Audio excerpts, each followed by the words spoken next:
Úroveň 32. Les kráľovnej kostier. Nebezpečná, nezabezpečená, mocná entita.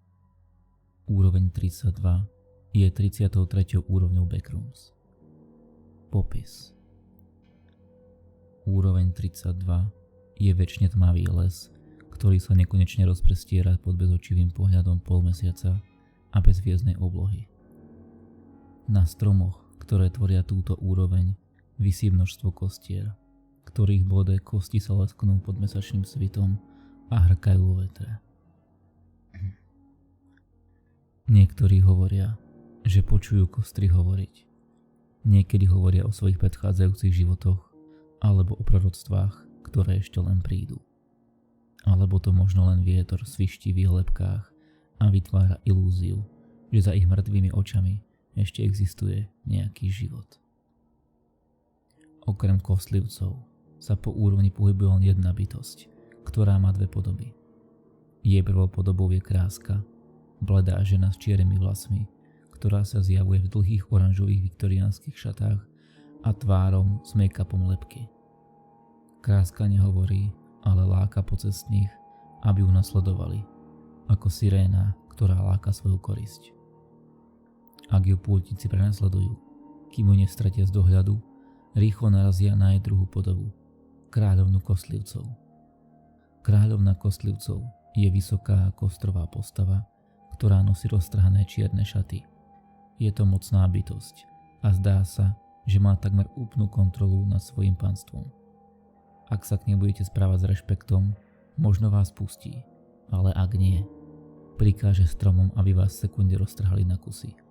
Alebo ešte horšie, môže sa s vami pohrať, nechať vás utekať, nechať vás myslieť si, že máte šancu utiesť, až kým už nebudete vládať utekať a ona prinúti samotnú zem, aby vás pohltila, pričom po vás nezostane ani kosť.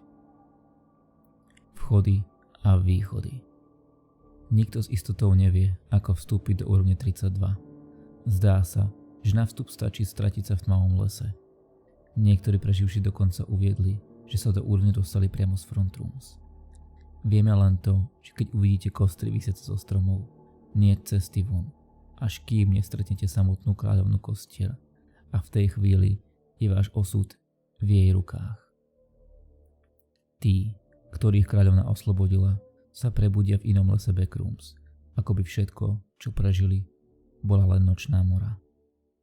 Nie je to však sen.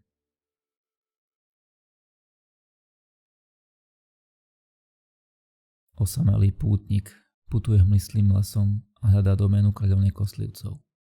Nie je prvá, kto zámerne hľadá opustený les, ale pred ňou sem prišlo len veľmi málo ľudí, pretože nikto so zdravým rozumom by neriskoval taký osud, ako tí, ktorí sa stali obeťou kráľovnej kostlivcov. Možno ani ona nie je pri zmysloch. Možno práve to jej umožňuje pokračovať v ceste. Je zmietaná smútkom, po lícach jej ústavične stekajú slzy, pretože sa nedokáže vyhnúť spomienke na to, bez koho nedokáže žiť. Alebo je možno pri zmysloch. Strata jej životnej lásky jej poslúžila len na to, aby pochopila, kde skutočne ležia jej priority. Aby si uvedomila, že sú veci, ktoré sú dôležitejšie ako jej krátky život. Niektorí ľudia sú pre ňu dôležitejší ako ona sama. Pred sebou vidí na strome visieť kostru. Ako prvá hviezda, ktorá označuje súmrak, sa k nej rýchlo pridávajú ďalšie. Stovky kostier lemujú stromy v jej zornom poli. Pokračuje v chôdzi. Stránzu ju prebudí jemne zapraskanie lístia, keď pred sebou uvidí postavu v oranžových šatách. Postava sa otočí a uteká do noci. Nasleduje ju, kým jej nezmizne z dohľadu a pripravuje sa na stretnutie, ktoré sa má začať. Ach, mučenička. Ozve sa hlboký ženský hlas z úst kostry, ktorá sa nad ňou týči. Kľakne si a vie, že musí byť veľmi opatrná, ak nechce zomrieť bez toho, aby dostala, čo chce. Aké úctivé. Ozve sa kráľovna kostier. Povedz mi, počuješ, čo spievajú muži na stromoch? Zvláštna otázka. Pozorne počúva, ale počuje len vietor výzdejúci vo vetvách. Pokúsi sa vstať, ale zistí, že nemôže pohnúť zo svojej polohy na chrbte. Kráľovná Kostier ju drží na mieste, kým čaká na odpoveď. No, čo to hovoria? Rozprávajú príbehy o mŕtvych bohoch, ktorí ožívajú, o cisárovnách, ktoré padli, o roztrhnutiach a trhlinách v tkanine, ktorá spája náš svet s iným a predchádzajúcim. Hovoria o novej ére, o zániku a znovu zrodení. Ale teba nič z toho nezaujíma. Však. Močky prikývne, konečne sa môže postaviť. Tak prečo si prišla? Spýta sa kráľovná. Chcem uzavrieť obchod za život iného.